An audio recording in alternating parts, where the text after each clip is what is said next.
what kind of person do you want to be? At the end of the day is what it comes down to. And this is, again, why I'm such a Camus fan. And the idea that existence precedes essence, I don't know if I'd say that literally, but the idea that I always use this metaphor, and I think it's very informative, where there's two types of people. You go to the top of a mountaintop and you see the blank canvas and a bunch of paints. And a certain mentality is like, what is this? This is just stupid. And the other type is like, this is a wonderful opportunity. I can paint this mountainside. I can paint something abstract. I can paint myself.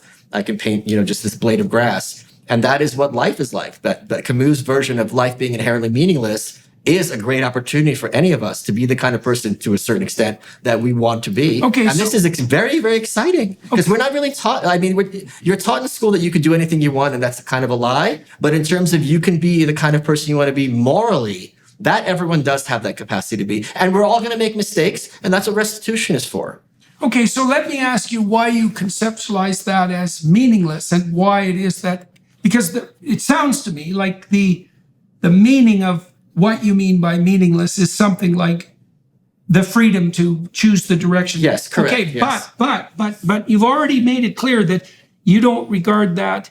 Okay, so back to the Exodus story. Mm-hmm. I'll tell you something that happens in Exodus. Very interesting. So when God enables Moses to stand up to the Pharaoh, he informs him that there are certain words he should use. He says, "Let my people go," right? It was a very famous phrase, but that's not what he says.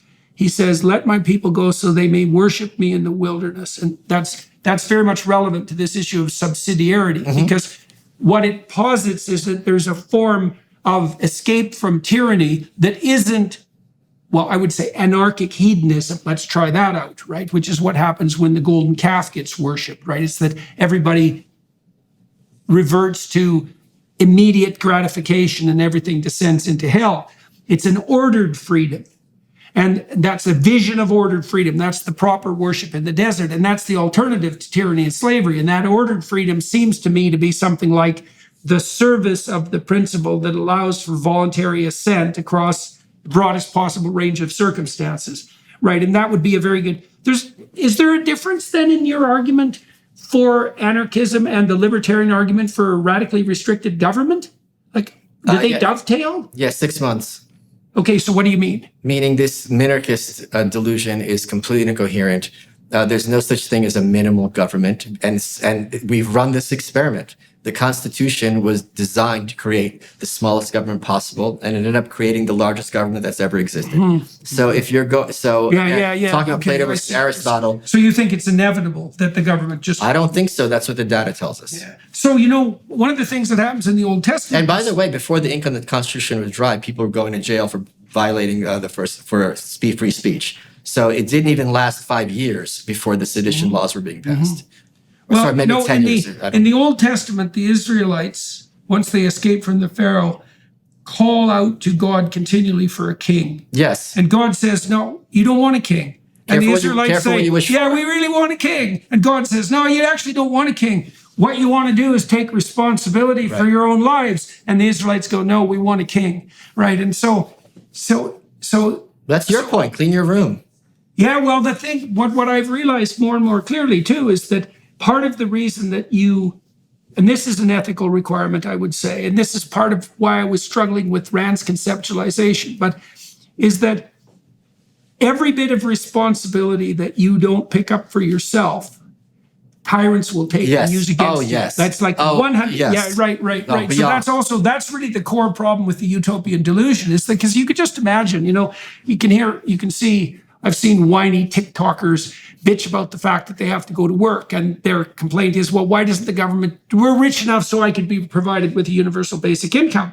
And I think, well, if you don't have the imagination to see that if the government made you so dependent, or enticed you to become so dependent that now you're dependent on that universal basic income, if you can't see that as the door opening to a tyranny so absolutely pervasive you could hardly imagine it, then you're just not thinking. Because of course that would happen, right? But a lot of people don't want to be free. They want to be in that cage. We see it nowadays where people are desperate to have COVID restrictions back and they're wearing masks. Yeah, well, that's a false security, right? Yeah. It's also a cue that you're a part of the in-group. It's a very clear visual signal. that you're one of the good guys because I'm wearing. Yeah, well, that's a form of security too, Yes. and a form of unearned moral virtue. Happy holidays! As we all know, it's the season of giving, but you've already given enough to your internet service provider if you haven't been using ExpressVPN when you go online. And I'm not just talking about that enormous internet bill you pay every month. Every time you go online without ExpressVPN, your internet service provider can see and log every single website that you visit. And yes, that includes all the sites you visit in incognito mode. In addition to overcharging you, your ISP is legally allowed to sell all your browsing activity to third-party advertisers for massive profits. I'm done giving to my internet service provider, so I always go online with ExpressVPN. The app encrypts and reroutes 100% of my network data through their secure servers, so my provider can't see a thing. The app couldn't be easier to use. Simply fire up ExpressVPN on any of your devices, phone, laptop, whatever, tap one button to connect, and that's it. Unlike your internet service provider, ExpressVPN is committed to your privacy. Their privacy policy has even been audited by third parties, so you can rest assured that your data is not being logged by anyone. You've given enough to your internet service provider this year, so take back your internet privacy today with the VPN rated #1 by TechRadar and Mashable. Visit expressvpn.com/JordanYT and get 3 extra months of ExpressVPN for free. That's expressvpn.com/JordanYT. expressvpn.com/JordanYT to learn more. Yeah. All right, so maybe we'll close with this. We probably should. So let's try this. So this is a complicated question. All right, lightning round. You're contrasting that form of, in that specific comment, you are contrasting a kind of security and status seeking with the proper moral orientation. So let me try something on you for size. I don't necessarily status necessarily. I think a lot of people just want security. They don't care about status. They just, okay, that's fine. That's fine. But you can imagine some people would concern themselves with security, and other people might. Yes, correct. Yeah. That's fine. That's fine. And both of those could be illusory and unearned. Correct. Okay, so obviously there's an orientation that isn't that, right? That's an alternative to that you would find admirable. Yes. Okay, so here's one of the things that I've been deriving. I'm writing this book on the biblical corpus called We Who Wrestle with God, and I've been trying to understand the nature of the ethos that's being presented. Okay, so one of the things I would say, there's 2 elements to the ethos. One is that you sacrifice the short term for the long term, right? So that's a time preference issue. Yes. And in fact, that's the definition of sacrifice. So part of what the Old Testament is about is an inquiry into the form of sacrifice that's most pleasing to God. And it's clearly something like a long-term sacrifice, right? As you put up with the privations of the moment to ensure riches in heaven. Yeah, exactly. So it's actually a time frame that's extended out into eternity. Yes. Right? Which is a very interesting thing, right? I mean, I'm not even sure what to make of that. Is the proper time frame infinite? Like, is that how you should be regarding the echoings of each of your actions? Because the answer to that could hypothetically be yes. Well, this is a big distinction between Judaism and Christianity, or at least as I was taught in yeshiva, where we were taught that this whole, when I went to church for the first time with a bunch of friends in the Midwest, they'd never met a Jewish person before, so they started interrogating me. I didn't have a lot of the answers, and one of the points is Judaism is not at all thinking about the afterlife. Because the way we're taught is this life is a beautiful gift from the Creator. And if he's giving you this amazing meal and you're like, what's for dessert? It's almost spitting in his face. Yeah, right. So appreciate this gift you've given and do the most you can with it in accordance with his wishes. Yeah. And he'll let him worry about the dessert. Right. He knows what he's doing. Right. Well, William Blake would have a good objection to that idea, I would say, because his transcendent vision was to see eternity in a grain of sand, right? So that instead of replacing the present with the forestalled and suffering the error that you just described, is you integrate the eternal into the moment. Yes. Right. Which, and then, you see echoes of that in the gospel insistence that Christ has, that the kingdom of heaven is spread upon the earth, but men will not see it. Right. So it isn't something like it's ambiguous, because it's also what happens in the infinite future. Sure. But it isn't only that.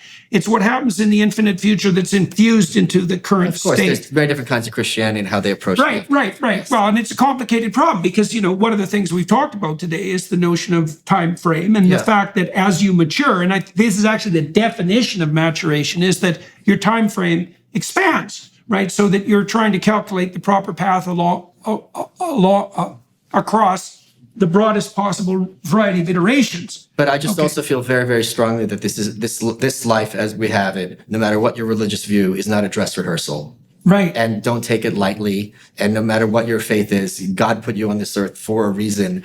And don't just be like, whatever. I'll worry about it, after. In the afterlife. Yes. Yeah. Well, you can see that the exaggeration of that viewpoint leads to the Marxist criticism that religion is just the opiate of the masses, is you can suffer all you need to now because your reward in the afterlife will be infinite. It seems to me that it has something much more to do at a more profound level with this notion of infusing the moment with eternality, is that, and Nietzsche kind of caught on to that to some degree, right? Because when he was trying to work out what you would be motivated by if you actually, what would you say, express what he described as the will to power properly, that you would try to live every moment so that if you were destined to have to relive that moment for eternity, you would say yes to it, right? So, So that is a constant. You see this in the Sermon on the Mount too, though, because what Christ basically says in the Sermon on the Mount is that you should orient yourself towards the highest possible good, both transcendentally and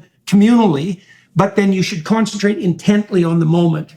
Right. And then that brings eternity into the present moment. Yes, so do what you can with what you have, and you have that opportunity every single day. Right, and that's what presents it well. And I actually think that is the reality that presents itself. Yes, I agree. That what we see, your metaphor of being on a mountain with the easel in front of you, is a metaphor that so you climb the mountain, now you can see everywhere, right? So that's a transcendental place, and so your metaphoric claim in that imagery was that if you climb to the place where you can see everything, that what presents itself in front of you is something like a blank canvas. Now, you associated that with meaninglessness, but that's a strange association, because I would associate that with the deepest of all possible meanings, is that you have the ability to participate in creation itself, essentially. So why does it? Because the canvas is blank and there's no wrong answer, per se.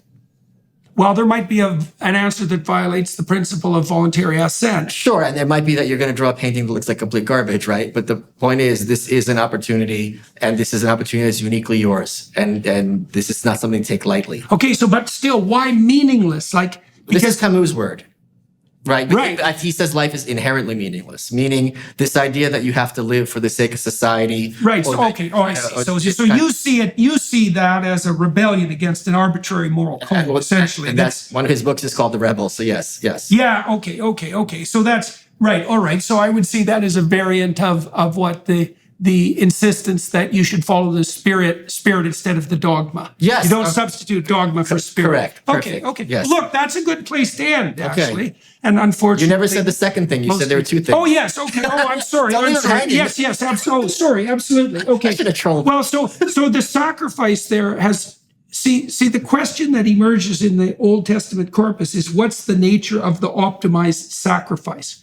Right. And it's something like we've discussed already. It's the ultimate sacrifice of the narrow self to the transcendental self. And this is where I was having trouble with Rand, because I wasn't sure how she organized the transcendental self. We've already defined it. Like, the transcendental self is the self, one of the ways of thinking about it is the self that enables you to establish a voluntary relationship, even with yourself, across long spans of time, while simultaneously doing that with other people who are also voluntarily doing it.